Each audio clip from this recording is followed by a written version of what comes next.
Voices Radio. Voices Radio. Voices Radio.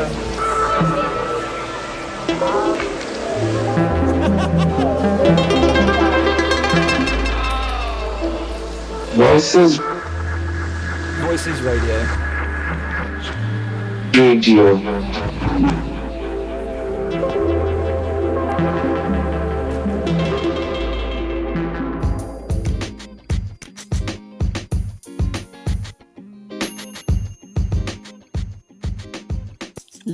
Yo, what's happening, boys and girls? Welcome to Breakfast with Sadiq Bello, available on Voices Radio on the first Thursday of every month between 9 and 11 a.m., where I will not only be playing some absolute bangers, no mash, but to wake you up from your morning slumber. But I will also be talking with various guests about how they have decided to spend their time trotting through this ironic journey that we call life. So let me start by introducing myself. Of course, I am the one, the only Sadiq Bello. Well, actually, that's a bit of a lie. If you look back through the history of the African diaspora up until now, I'm sure there has been many Sadiq Bellos before me and probably many to come after me. But I would like to think that none of them quite did it the way that I intend to live it. So, in a nutshell, I am a DJ and music producer, born in Victoria Island, Lagos, Nigeria, but raised predominantly in West London. Starting out as a house DJ, I later expanded into open format, blending a myriad of genres and learning how to scratch and use effects. This would later help me develop my own style. But for now, as I have said, tune in as I wake you up from your morning slumber and get you out of bed and prepared for another beautiful day ahead. Now, for those of you who are listening or streaming back from Spotify or Apple Podcasts or any other medium, then feel free to like, subscribe, and follow me for more info at Sadiq Bello. That's at SADIQB3LLO. The 3 is there just because I want it to be a bit quirky. Once again, that's SADIQB3LLO. Okay, so let's get into it.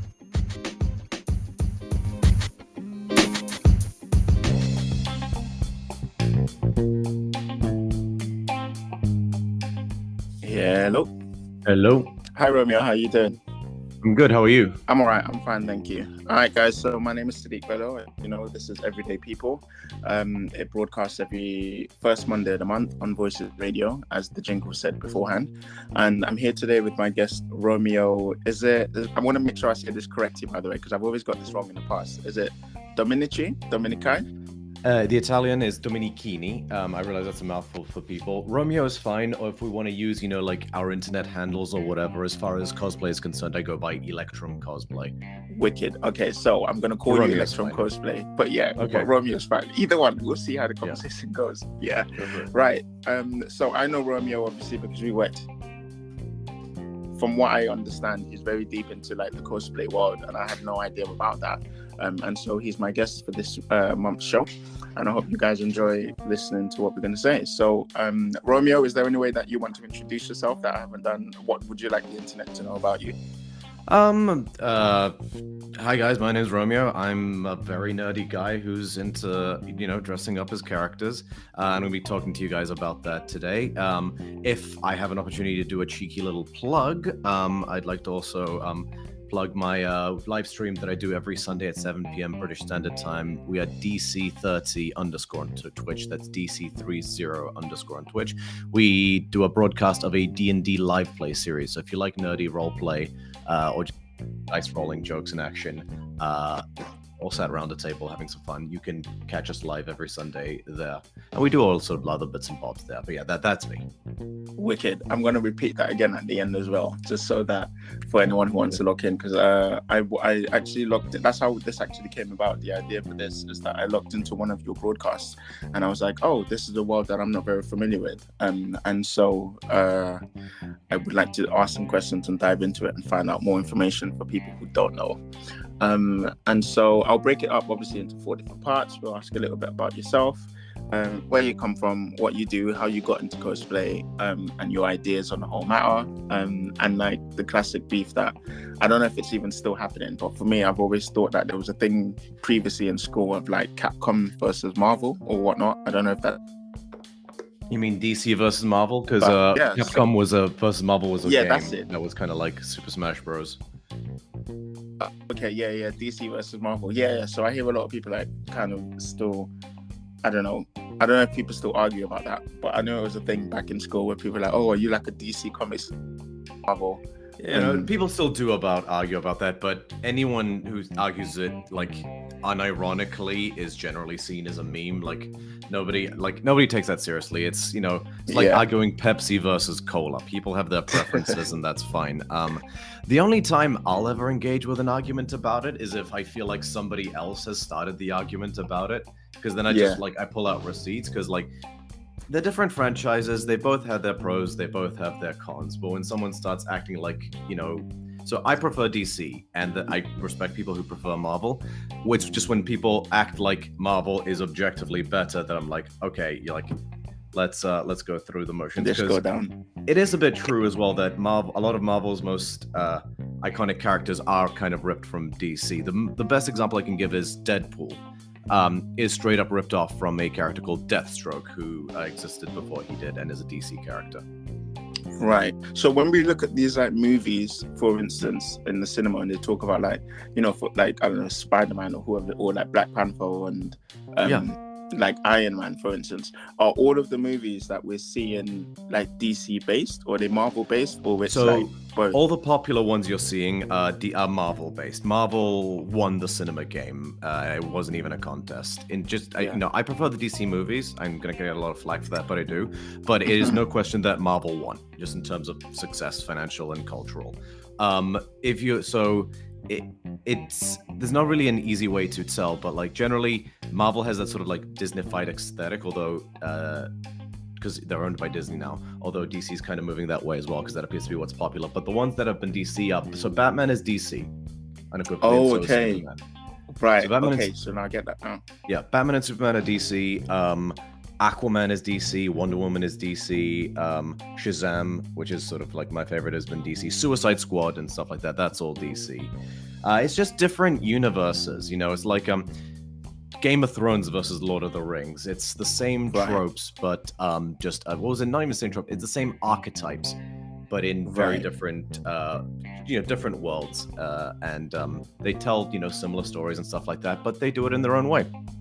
Okay, that makes sense now when you say it like that, because I could never differentiate before, coming from someone that's like completely outside of that world. I was like, they're all the same to me. But when you say something like DC being Batman, Superman, Aquaman, and like those movies, and I'm assuming then Iron Man, Black Panther, and all of those are like Marvel. Exactly. The way to look at it is like neurofunk and tech step are different forms of music, but they're both subgenres of drum and bass. Of each other. Yeah, of each other. Okay, yes, I can relate that. I can relate more to that. Like, I'm sure a lot of DJs were listening. I quickly just, because I know you DJ, I was quickly Googling like DJ subgenres to just find a good analogy to use. Yeah. All right, cool. Yeah, now I get that. Fine. Yeah. So, and this is the thing. For someone who's coming out, like, how did you get into that world? Is this something that you've just always been interested in as a child from school? Honestly, I think so. I mean, who doesn't like superheroes growing up, right? So like, I think everyone to some extent likes geeky shit, because heck, the movies wouldn't be as popular as the Marvel movies could not be as popular as they were if they had to rely on only like people who take it to my level to be financially successful. So everybody likes that stuff on some level. It's just who decides to dial it up to 11. Like, again, to use this analogy as before, everybody can like club music. Like, everybody consumes club music. There's only certain people that like it enough to want to make it themselves, or to sort of like immerse to it and stuff like that. And that's sort of where you come in. Some people like critique it and stuff. Yeah, exactly. Some people, I love the stuff instead of merely liking it. Again, that sounds a little pretentious, but you know what I mean. Yeah, I hate that. And I've always had a bit of a hyperactive imagination. So like I was definitely the kid who'd like, like doesn't just smash their toys together, but like acted out little scenes and like did the voices and stuff for my toys and stuff like that. So I've always liked inhabiting characters. It's kind of why I got into acting as well. Getting to sort of put on a face and getting to it's another form of escapism, really. And what I think played a big part into it as well is, so for those who don't know, and who are listening to this, I was born with ASD, which is autism spectrum disorder. I have what used to be called Asperger's syndrome. It's not called that anymore for very fair reasons. The person it's named after is a very bad man, but let's leave it at that. Right. Point is, like, stuff like social cues and emotion and sort of like being like yourself, or sort of basically like being like neurotypical and stuff like that, are things that you have a habit of coming across as robotic and things like that, because you sort of acquire very literal, very binary, like Sheldon Cooper. Think Sheldon Cooper. Yeah, like very logic based. Yeah. And so that can be off-putting for people and stuff like that, and it can be not very fun to sort of feel that stilted emotionally and socially. But there's just something in your brain that triggers when you put on a mask, or when you sort of like become a character, when you sort of, it's like, okay, well, I don't know who I am, but I know who this person is, and maybe I can be this person for a little bit, so I can feel like I know what it's like to know who you are. And that's sort of like that's the addiction a little bit to it, at least in terms of like how it manifests in adulthood. There's at least for me, there's like because I don't just put on the outfits, I don't just make and put on the outfits. I like to sort of like try to get to know the character's voice as best as I can and do impressions of them and know their lines, because it's acting, and when you get to act, there's a freedom that you don't have to worry about people looking at you, because they're looking at they're looking more at the character than you. It's a comfortable shield. Sorry, go ahead. No, I said that's such a great way to actually articulate it. I've never heard anyone sort of explain it in that way, and I think like I kind of understand that coming from almost like a musician side or like a DJ side. It's the same thing where a lot of the time, so when people see my socials, or even people who listen to this podcast, or Voices Radio in general, they don't actually know me as like Sadiq Bello. They don't know the Sadiq that like my friends or my family know, or like people at work know. They know Sadiq as, Sadiq Bello, the DJ, the podcaster, or whatever it might be.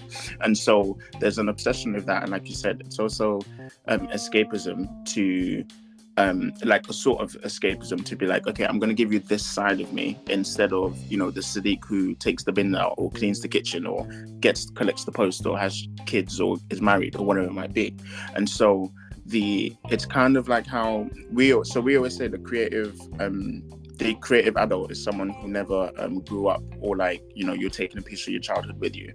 And so now, instead of looking at from the outside looking in, instead of looking at people who may be into DC or into Marvel or comics and stuff like that, it's not so much so like, these guys are just like big nerds that like comic books. It's actually a part of your childhood that you've managed to sort of carry into your adult life. And I think that's actually quite remarkable to be able to do. And that's probably where the the addiction, like you mentioned, comes from, because everything else in your life, whether it's work or like having to pay bills or talk to the tax man or whatever it is, you're sort of forced to be this very serious adult, like problem-solving person. But when you put on the suit, or when you go to Comic-Con and you dress up as like a character and so forth, that's kind of your you know what, I can just relax for a little bit and be this person. And is it right to say that? That's exactly right. It is exactly right. It is for me one of the truest forms of relaxation I can achieve. And another big part of what got me into it is just kind of being a little bit good at it. At least, like, I'm no natural talent, but I was a little bit better at it than other hobbies that I started picking up. I was always a little bit of a crafty kid. Like, I don't know what it is. I think I get that from my mother's side. She was always very crafty and always watch, like, she would, make my costumes for like childhood plays and stuff like that, and I'd watch her. But like, I remember like, whenever my dad, this was before, at the supermarket we went to, you could pick up just like old cardboard boxes that the shipments came in, and just use them as like in the same way they give out plastic bags, at a supermarket. So I just like always asked to go with my dad to the supermarket so I could pick up these, get as many cardboard boxes as I could. I got a few, and I just, with scissors and sellotape. That's how I started off. I'd like cut them up into like make my own toys. Like if I wanted, like, I remember Jurassic Park 3 came out and I wanted a Spinosaurus toy, but they wouldn't get it for me because like £100 because this big plastic thing. So I just like cut up like things and I was sticking them together with tape, and I was a happy camper. So like, I don't know, it's just, I just found I could make things fit together. Like I discovered how to like snip things slightly and then slot them together like jigsaw puzzle pieces. Like I just discovered that on my own. So I think I've always had a bit of a crafting brain. Yeah. And since so later when I was about 17, when I sort of tried to sort of do it for the first time, cosplay, my first cosplay is super simple. I got myself a Superman t-shirt, and I got a just simple business suit and my dad's like business trench coat, just a nice tan one, and some glasses. I started wearing glasses not that long ago, and basically just wore the t-shirt under the shirt and blazer and with like it buttoned down, kind of like Clark Kent mid-transition. Right. Which was just an easy outfit to put together, and it's just went to con for the first time, and it was just such a wonderful, accepting community. There's just so many wonderful people there. It's like a place where everyone can come to belong. Exactly. And so I just fell in love with it then, and I got invited to be part of a cosplay group. Now that's something that can happen quite often. Cosplayers like to band together to do groups and like collabs because it's sort of like it's fun to like get all the pieces of a puzzle together in terms of like all the characters of a thing, or even like multiple characters. And also it's like that can get more eyeballs in terms of like social media and stuff like that. Not that it's sorry, I was saying, go ahead. No, I was gonna say, but I guess it kind of makes you feel quote unquote like stronger because there's more, even if like you get a lot of eyeballs and stuff, but it feels, I imagine it kind of like because you're not the only person in costume and there's like 5 of you, it almost feels like what I imagine people feel like when they're walking with like a gang, or like when DJs are like you feel like you belong, and it's like, well, now I don't feel so weird because I found other people who also like this thing that I like, for instance.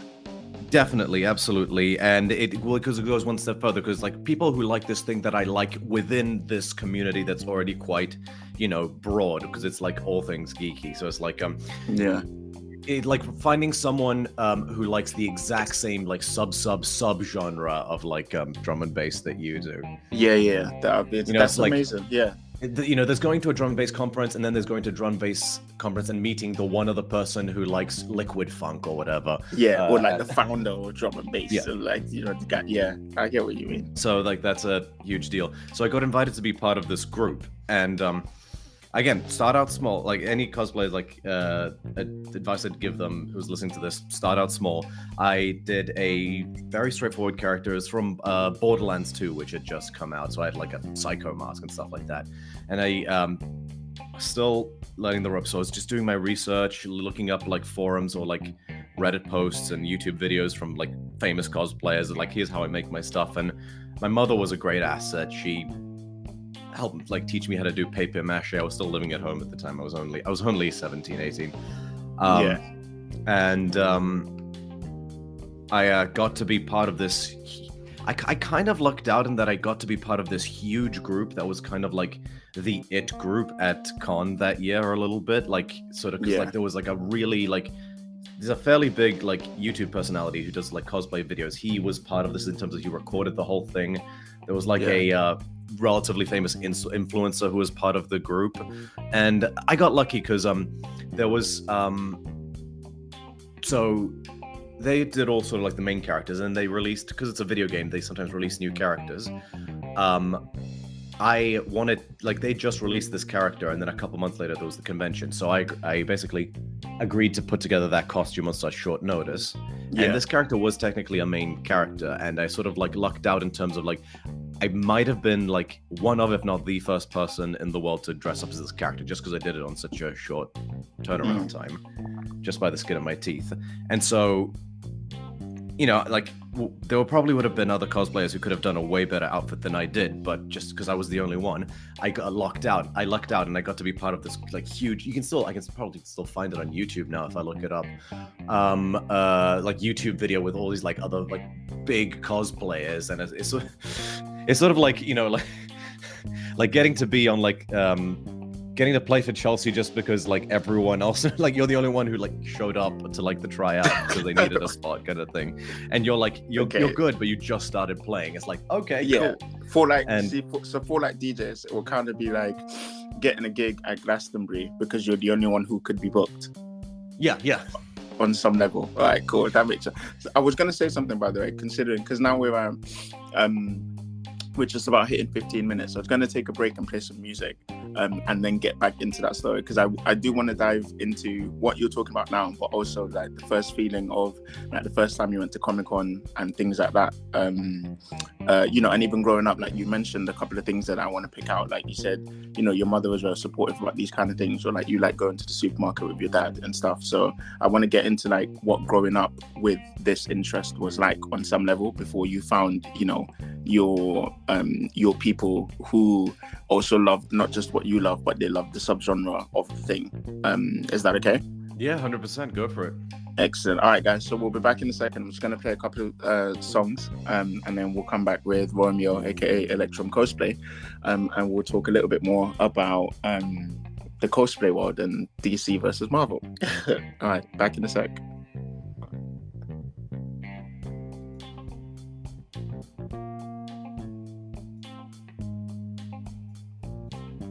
Okay, so guys, we're back with This is Everyday People with Sadiq Bello, and today my guest is Romeo, aka Electrum Cosplay, and we've been, for those of you who are just locking in, we've been talking about the world of cosplay, comics, and Comic-Con, and whether DC versus Marvel is still a thing, and the reason why this particular episode was on is because there was some stuff that I wanted to find out and see if I could relate it to my interests and interests of other DJs and musicians, because as you know, Everyday People is all about everyday people. I don't really go into the need to try and interview celebrities or people like that. I think there's enough sort of platforms that are doing that and looking for people that are rich and famous. So I like to talk to people of every day, and so this is back. Romeo, do you want to say hi to the people?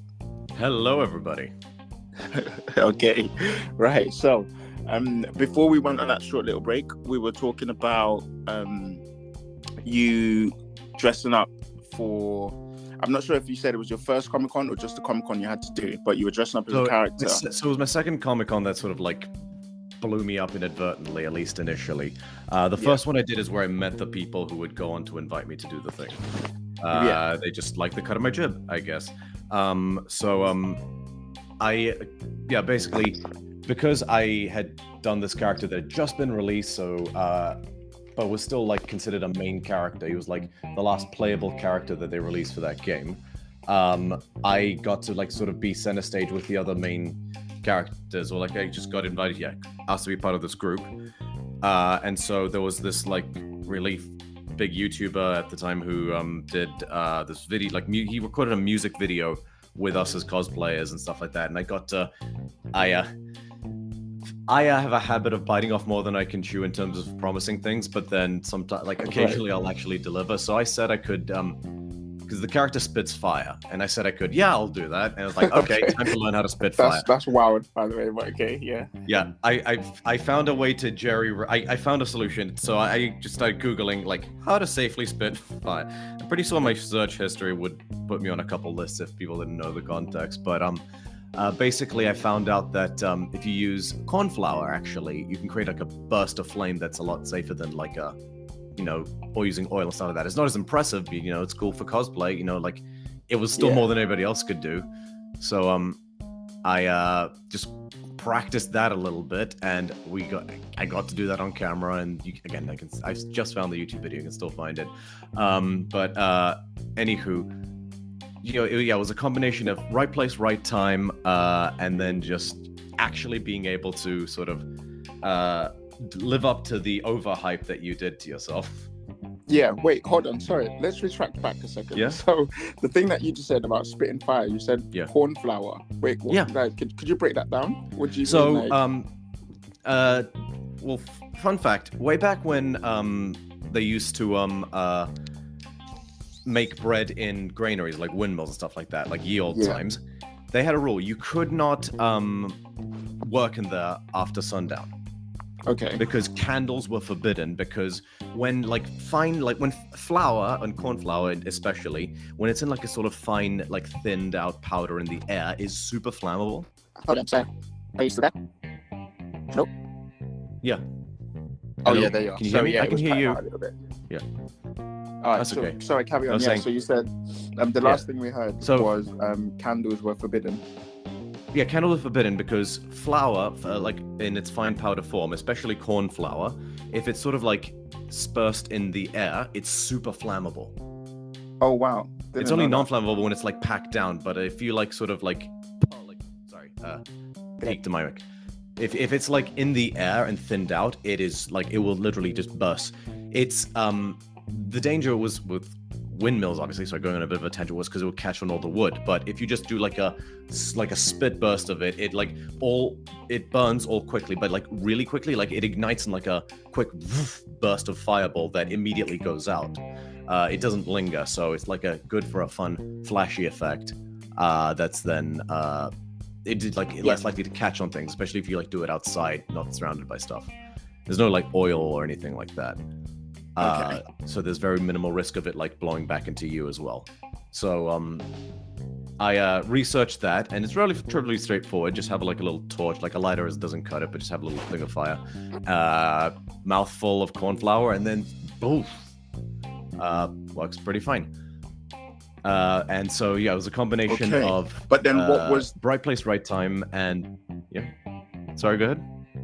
But no, I was gonna say, but then what was the flame? So was it like you would put like a lighter in front of your mouth and then just blow out corn flour? Yeah, pretty much. Yeah. Okay. Yeah, as I was saying. Sorry if that didn't come across clearly, but basically, so a lighter wouldn't cut it. I basically like wrapped a little bit of cotton around a chopstick, dipped that in a little bit of lighter fluid, just so like a little torch, like a really tiny one. Yeah. Just a little bit of extra flame, otherwise it wouldn't catch you. Like you'd blow out the lighter. The lighter itself. Yeah. That's that's very creative. Yeah, I thank you. that. And so that got to make it into the music video. And yeah, sort of like I was saying, I lucked out. Combination of right place, right time, and being ingenious enough to live up to the overhype I'd set up for myself. And so that was kind of cool. I got sort of like recognized by people a few times after that at like the subsequent conventions. And I did that character a couple times. And then it was sort of after that I started to then do other characters and do other costumes. And this is sort of where I sort of discovered the hard works. I mean, yeah, it is hard work side of things, but like, because I lived a fantasy in terms of how most cosplayers start out. Like, very few people get as lucky as I did in terms of like the kind of like praise and like attention that was showered upon you. So, and I would go on to discover after that sometimes you make an outfit and it doesn't land. People don't care who you are. And it's not about people caring who you are, but it's just, for me, it was like, I think it was definitely important to have that happen so you could sort of remind yourself of that the fun of it has to come from doing it and loving it and, just getting to be the, like, it's not about, like, the fun isn't the internet clout part of it. Okay. And that was something that I don't think I was ever in danger of going down that road, like, truly, but it was certainly didn't hurt to sort of have that done. And I'm trying to sort of remember the cosplays I've done after that. Yeah, I did a couple pretty minor ones, like Johnny Cage from Mortal Kombat, because that was nice and easy. And then I did a really bad Killer Croc from Suicide Squad. But sorry, go ahead. No, I was gonna say, isn't Johnny Cage kind of like what's it called? It's like black trousers and like a red hairband. Or am I Yeah, thinking yeah, of, yeah. Like Randy I did or the something? version from the NK9 game, so he had a slightly updated outfit, but he had like Johnny tattooed on his chest and stuff like that. So I did that with Yeah. paint, and that was a lot of fun. Again, that was another relatively big group, but what I enjoyed most, especially with the Psycho character and Johnny, and sort of like what I got into it, is I started like sort of like learning some of their lines and doing impressions of them, and people, you know, like a good impression can take a really simple cosplay and just make it pop, like you can just make it just that more iconic. And so that was a lot of fun for me, and sort of like honestly at that point I was kind of hooked, and this was something I was always striving to get better at, and so I just kept making outfits, and it was, I hit a bit of a low point when I had a falling out with my at the time social circle within Comic-Con, and so I was kind of like on my own for a little bit after that, so I didn't go to a con, but after that I sort of like, I guess I just remember that I how much I love it, and so I just said, you know what, fuck it, I'm gonna do my own thing. And so I said, okay, well, what characters do I like? And then I started looking at that and I was like, why don't I actually try like doing something a bit crazy? Why don't I try actually building a big outfit? And so I did. Again, it was learning process, but I've made some far more ambitious costumes from that point on, and it's been a bit of an arms race at this point in terms of technical difficulty, but I just really love the challenge of getting to actually pull something off and getting it to look as close to the realistic thing as possible. So I did Death from Darksiders 2, which is a game. It's like this Grim Reaper character with a mask and this long black hair. I had a wig and everything, and these two giant scythes. I remember making them out of wood. This is when I sort of learned how to do woodwork, which has been really useful. And that was a lot of fun. And then round about when the Clone Wars came out, I did a Mandalorian costume. Not the Mandalorian, that sort of came later, but this was another Mandalorian, and that was a lot of fun. And when you make these costumes, so go ahead. When you make these costumes, do you kind of, I imagine you keep them afterwards? Because I would hold on to them, sort of like, not trophies, but say like, oh yeah, look, this is this great thing I did. Because it seems a shame to sort of put so much effort into making these costumes and then have to, you know, throw them away or get rid of them afterwards. So I imagine in your house or flat, apartment, wherever you live in, you have like a wardrobe full of your costumes. Well, that's the tricky part. One wardrobe isn't gonna cut it. Like if you keep every cosplay, especially if you don't do if you do big stuff, a wardrobe just doesn't cut, and you run out of space in your house quickly. Because not every cosplay is going to be like clothes you can fold. Like the one I just did is this giant leather armor that literally has to be on a rack. Like it literally has to be on like a chest stand thing, like a mannequin, because you either damage it if you try to fold it, or it just doesn't. It just takes up too much space in your wardrobe. So now I've got to figure out where I got to put that. And then so we started on like physical armor pieces. But so yeah, no, the ones I'm most proud of definitely take up space as like art pieces in my house, and there's definitely a lot of them at the moment. But some of the older ones, like that Death one I was telling you about, I don't have that anymore because I think I could do it better if I were to do it again, and if I ever do that character again, I probably will just make it from scratch and make a whole new better one. So it depends on what you're attached to, and the amount of effort you've expended on something that you put inside it. Yeah, sorry, carry on. Saying so stuff. Some stuff I've sold, other stuff I've just thrown out, some I've given away, to sort of help preserve some space. But no, I'd say definitely the last few years I've pretty much kept everything.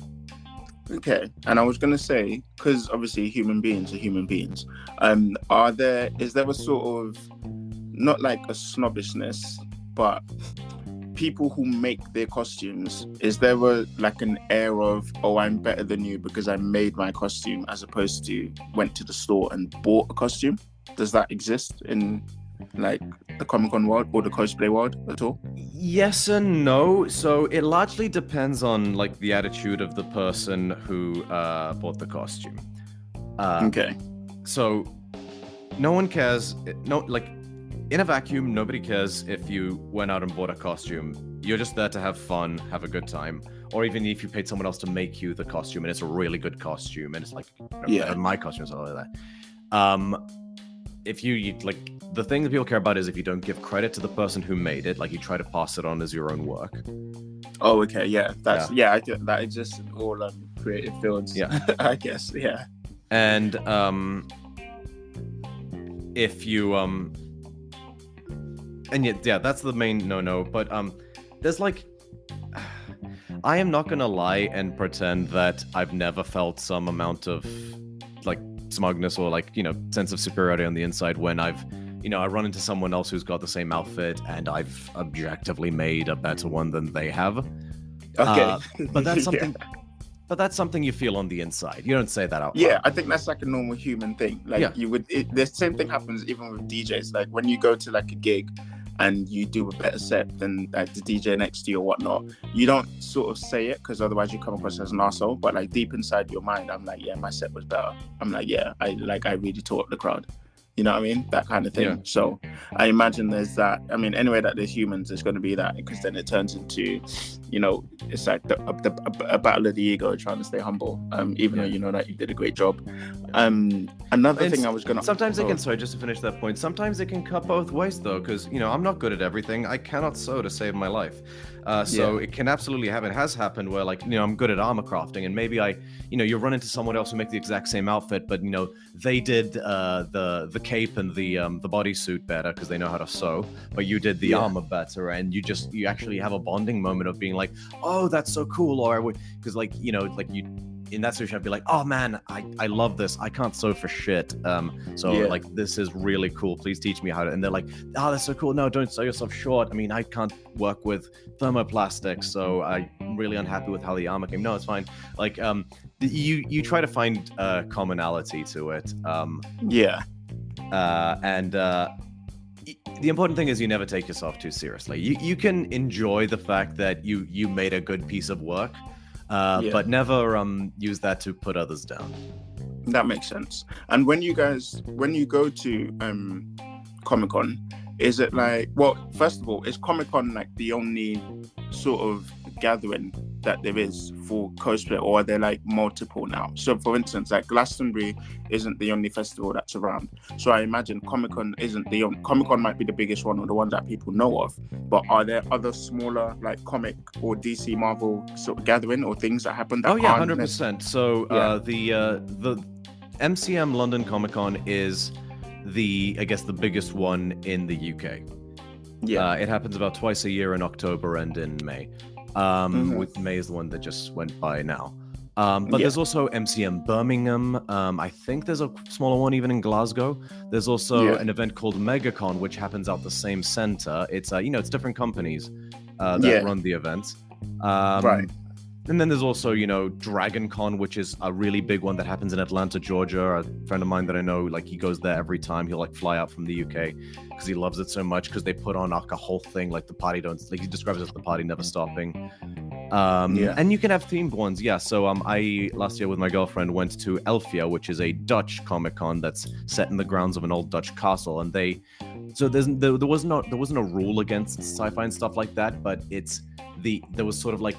The theme was like fantasy and stuff like that. But you have, you know, Anime Con, which happens, and it's you know, anime characters and stuff like that. Again, in all these situations, you're not going to be like refused entry if you come in as dressed as Darth Vader. It's more like a, why would you? You know, the merchandise you're going to get to buy is anime themed. The celebs you're going to get to meet are anime related. Everybody else is going to be dressed in anime. It's like, you do you, but like. Yeah, but why would you do that? Okay, like you've totally missed the point of, that makes sense. And do you kind of plan your year around this, if that makes sense? So like, I'll give you an example. As a DJ, there were certain DJs who would plan not to take certain gigs at a particular time because they know that maybe there's a festival coming up and maybe they're holding out for that gig or to play at this festival or play that. So you book your holidays and like your annual leave from work and all those kind of things around that.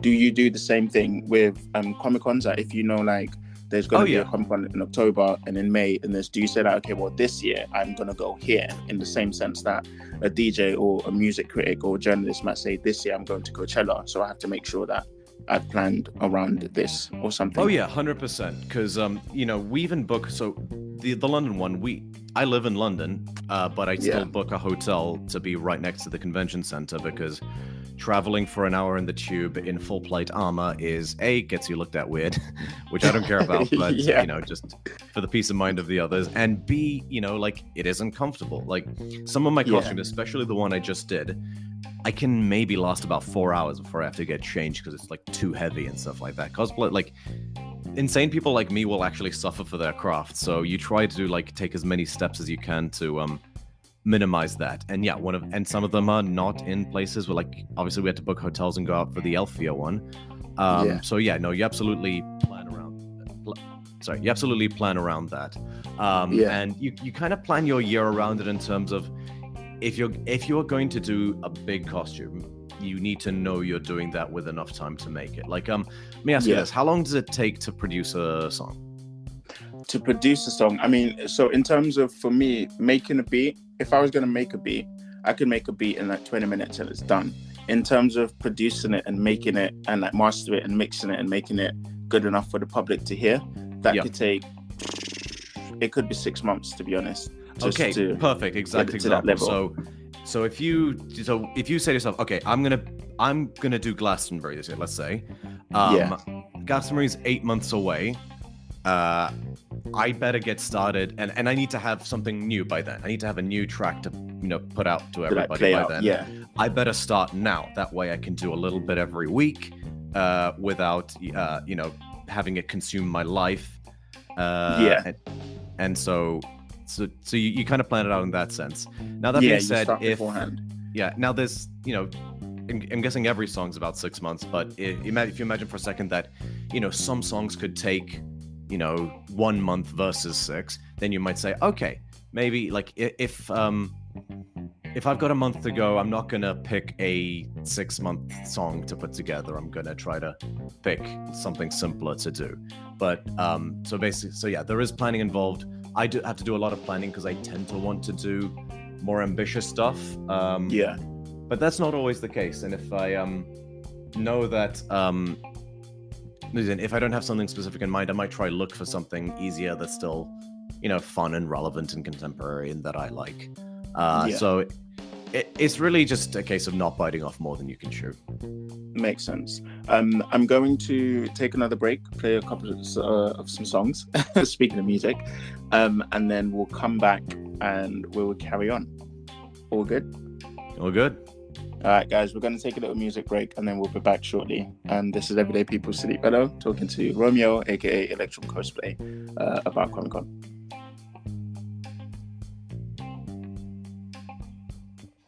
Can I just go grab some water? Yeah, sure. Yeah, thank you. Cool. I'll be back in 2 seconds. Cool.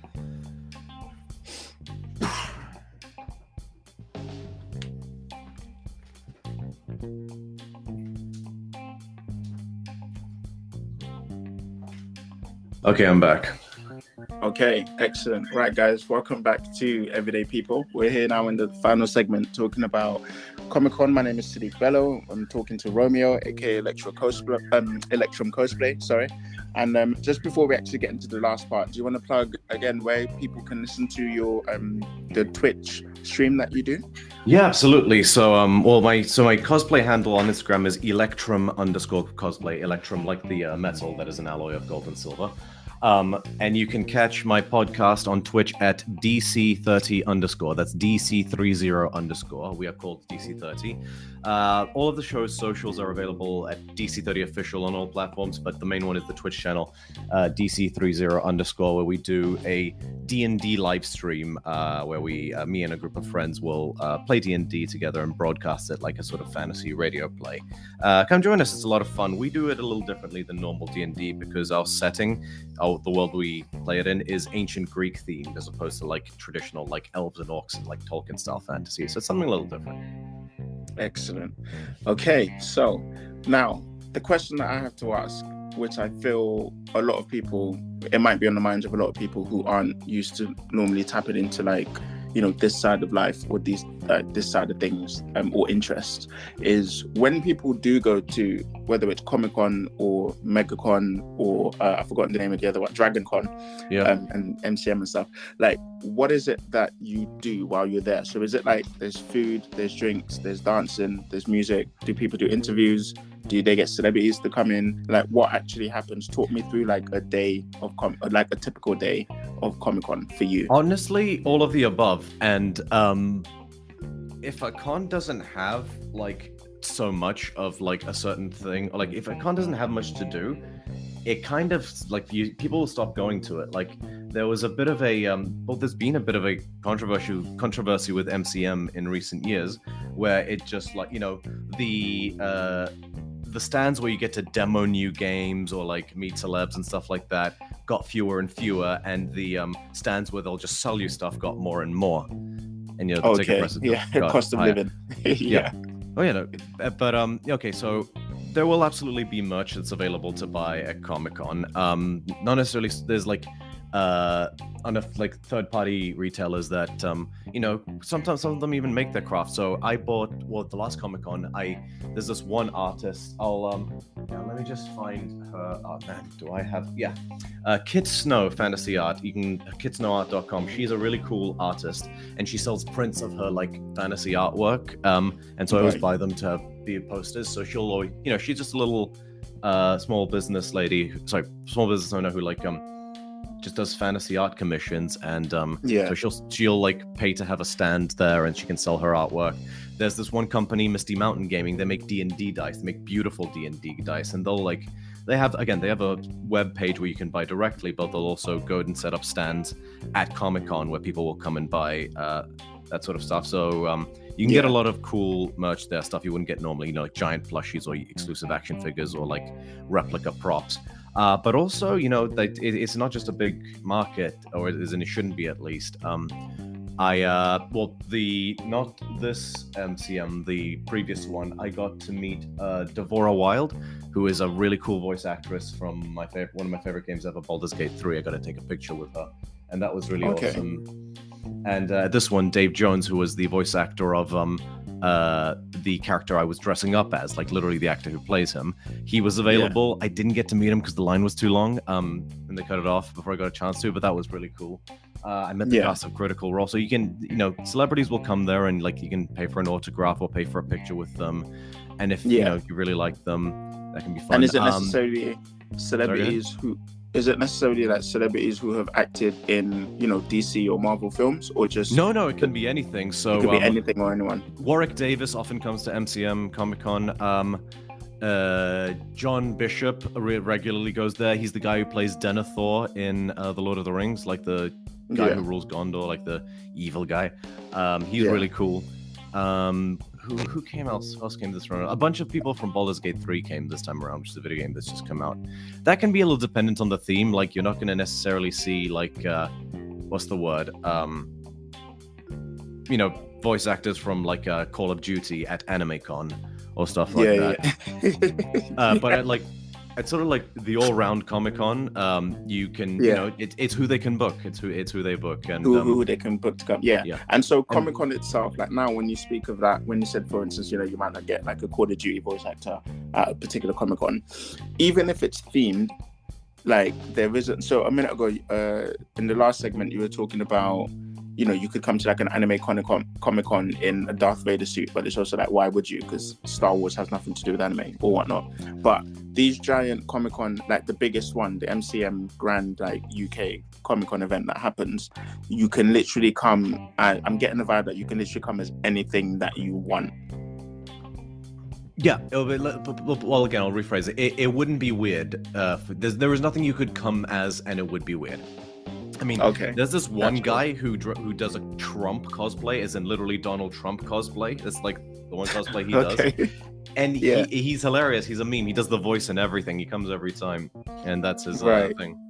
That's his thing. And then I was going to mention also, in the cosplay world, are there people who are like, quote unquote minor celebrities, in the sense that you're not, so now you've mentioned that this Donald Trump guy, or this guy that comes as Donald Trump, I imagine there were people who you might see every year, and that's like their gig, that's their thing. So, for instance, if I relate it back to DJs or like music, or like radio, if I go to Coachella, I'm not necessarily, yes, Frank Ocean or Michael Jackson or Beyonce or Drake or whoever was big, but there were also like local DJs that have small tents that play smaller sets that people look forward to coming to see in the flyer. So like if you go into Comic-Con, is there a sort of group, and like I hate to use this term, like C-class or B-class celebrities who you're not necessarily who's played in a Marvel or a DC movie, but there's someone who you've seen a lot of on Instagram or you've seen a lot of on YouTube, or they do like a really great D&D Twitch stream and you look forward to seeing them at Comic-Con? Are there people? Oh yeah, like that can absolutely happen to varying degrees. So you can have a lot of what happens definitely a ton, and well, this is what I was saying earlier, there's like, I lucked out in that I got to like count myself among these guys right at the start, at least temporarily. So like I had a very different starting out experience, but there's absolutely like really huge influencer cosplayers who like come to do like big photo shoots and stuff like that. They'll maybe like, you know, monetize the photos later on, but they're still just cosplaying with the rest. It's like you know, unless they're in the middle of doing a photo shoot, there's nothing stopping you from like coming up and saying hi and stuff like that. There will absolutely also be really big cosplayers who'll have like booths. Generally, the booths are like, some of them will sell like photographic prints of themselves in cosplay. The one I've mainly seen is they get invited to do panels where they get interviewed, and they can talk about, you know, tips to like sort of get engagement, or like tips to like make a good costume, like here's my techniques and stuff like that. So that one's really common for like the really high up people. Some others will so talks and panels are a big one if you're like high up in the content creator. What happens a lot of, and this would be the camp I count myself in, because I do get recognized at this point, which is really fun. I try to, you know, stay humble about it, but it is genuinely like makes me happy to see it. But you know, people would be like, oh, I've seen you on Instagram, cool, can I take a picture with you? It's like, yeah, absolutely, but I'm still just that's nice. I still pay to get in along with the rest of them. Now, there's people who get offered creator badges. I'm not one of those. But even those ones, you know, they're still enjoying the con with you. They might have a couple other obligations, like, oh, I gotta go deliver this panel, like, or like be interviewed for like people can watch me at this time and stuff like that. But they're still free to, you know, mingle and stuff like that. Okay, the cosplayers who straight up like are there to like sign autographs and stuff like that happens. I've not seen too much of it. Right. It's usually like something else, like I said, deliver a talk about how to, you know, do the craft, or maybe they're like selling their old kits and stuff like that. Rarely do I see them reach the level of like celebritydom in that tradition, or at least that doesn't manifest in that way.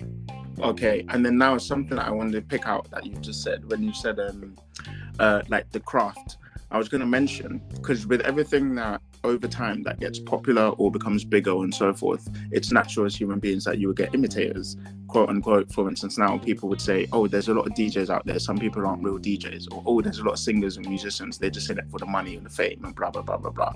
Does that happen also in the cosplay community, where you can see people that maybe have recently gotten into cosplay or recently gotten into comics, and you can kind of tell that, okay, you might not be like a real comic fan. It's like, oh, you've seen Iron Man, and so you've come and so you've come to this as Iron Man. Like, does that happen? Where? Oh yeah, people, so that one, it can happen in a variety of ways. There's what we call there's the average person, which can sometimes fall.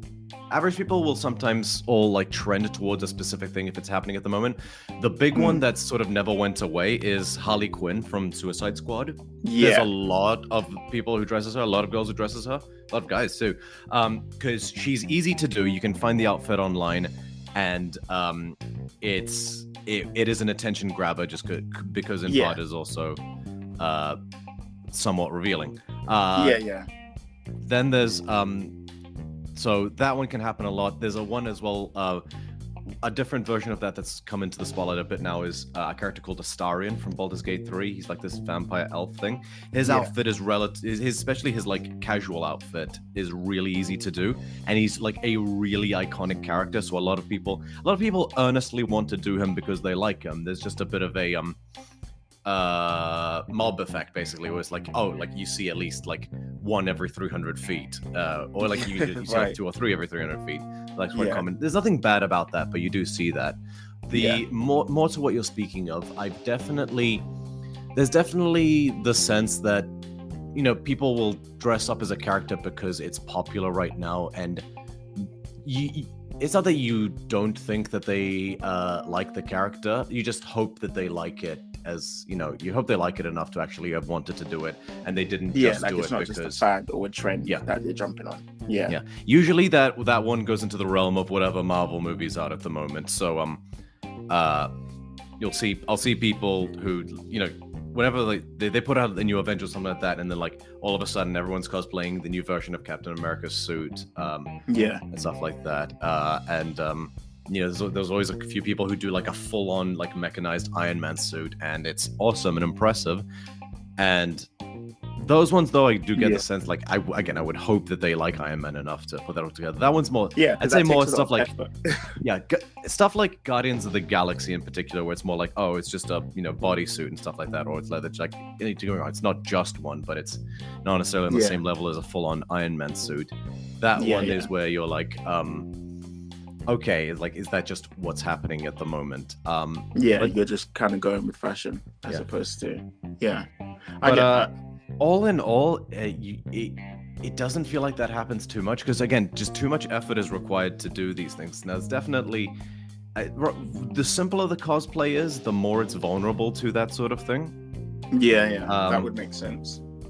Like, if I see someone who did Pattinson's Batman right after the movie came out, yes, the movie just came out, but that is not an easy thing to put together. Like that, you got to commit to that. Were there a lot of Jokers when the Joker movie came out? Oh yeah, no, that was a big one. Right. See, I'm thinking with sort of my head of like someone who's not like really into this world. It would make sense for me to be like, oh, if I show up, I'm going to come in like something that I know of, but because I'm not so deep into comics, I'll obviously go with like some superficial like Marvel movie that's made like 300 million in the box office, and I'm like, yeah, cool, let me come as Joker or Batman, and then I show up and everyone else isn't Joker, and I'm like, oh, I think that would make me really stand out, as you're not really normally into this, are you? You just kind of came, this is your first time, and like, well, again, you know, there is nothing wrong with that. It's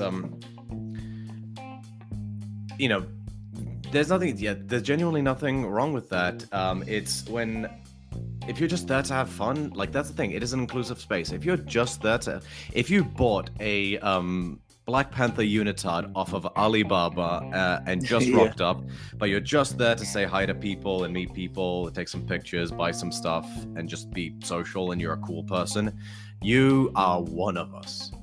Okay, makes sense. It's it is that's cool then. It's nice. More like if you like start off that way and then like immediately start like referring to yourself as like a content creator and stuff like. Okay, let's say you had let's say you're a huge content creator in like a completely different field. Like, let's say you have like what, 1 million followers I don't know how many followers you have, but like, if you like publicly said, oh, I'm gonna start going to Comic-Con because I'm gonna like do this now, and then like the first thing you do is again, if the first thing you did was like, I don't know, Star-Lord or something like that from Marvel, again, there's nothing wrong with that, but it wouldn't be interesting, at least to me. Like, you're sort of missing the whole point, like, because then I'm not really showing up to be part of this community. It's more like an ego thing. I'm showing up to be noticed, and that's always a problem, I feel like, when you start doing things to be noticed on some exactly level.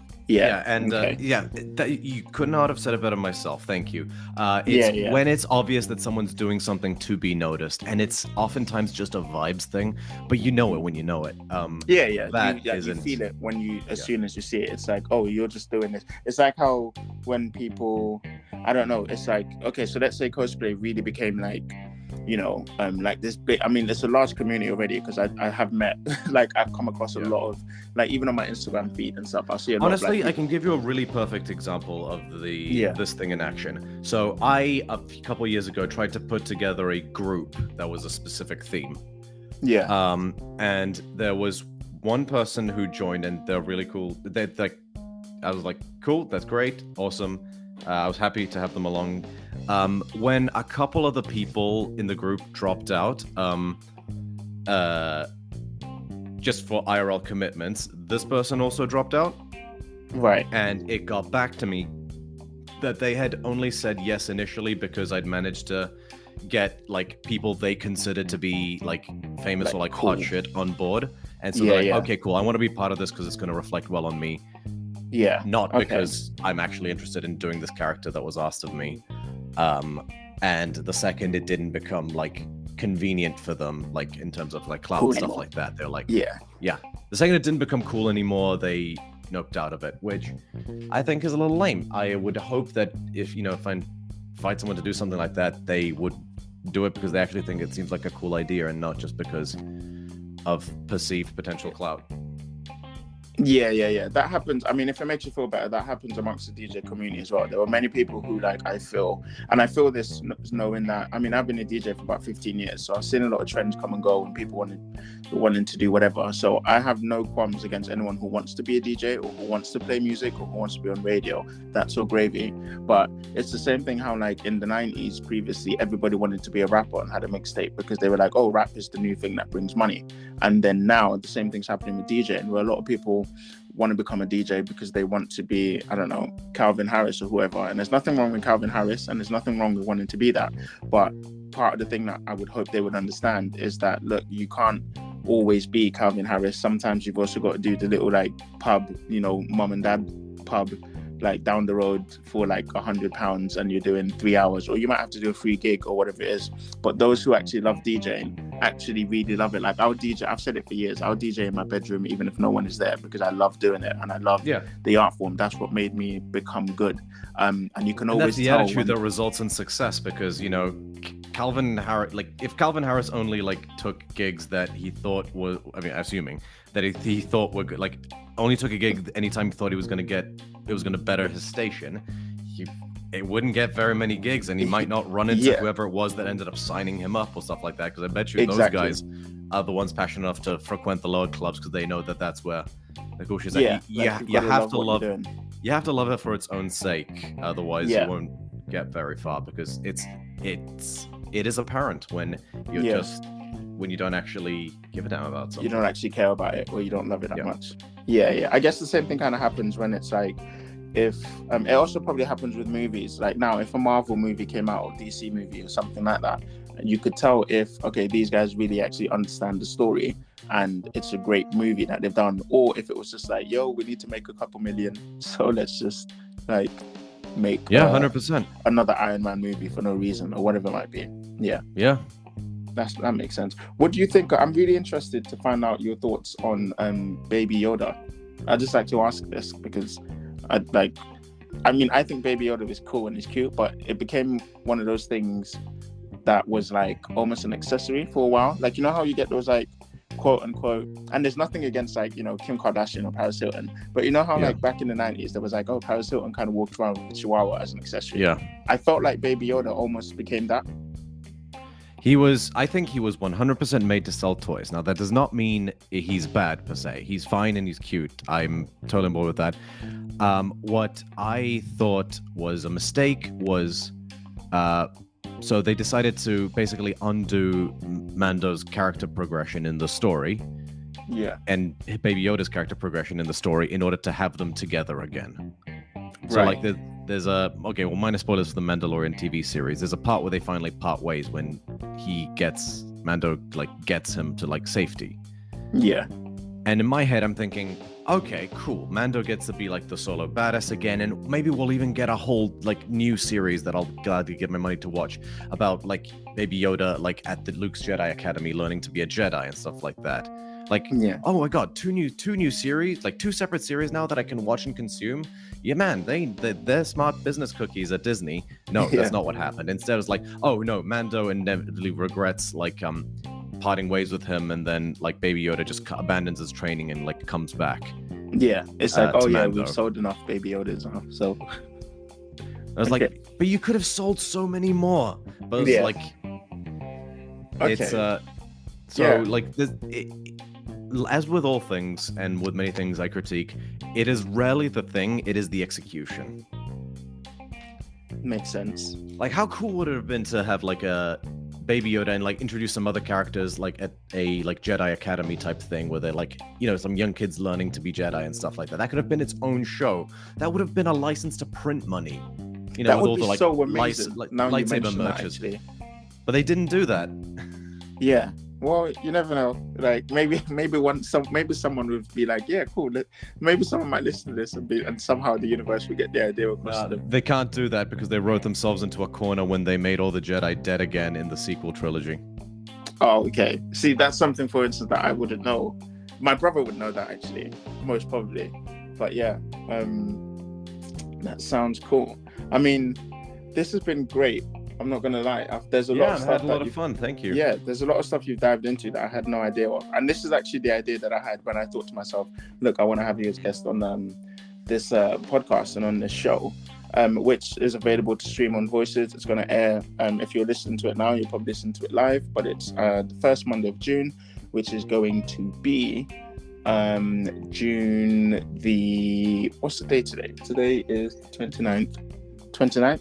Today's the 29th. Today's the 29th. 1, 2, 3. So Oh, it's going to be the 3rd of June June. is a Saturday. Yeah, so it's going to be 3rd of June.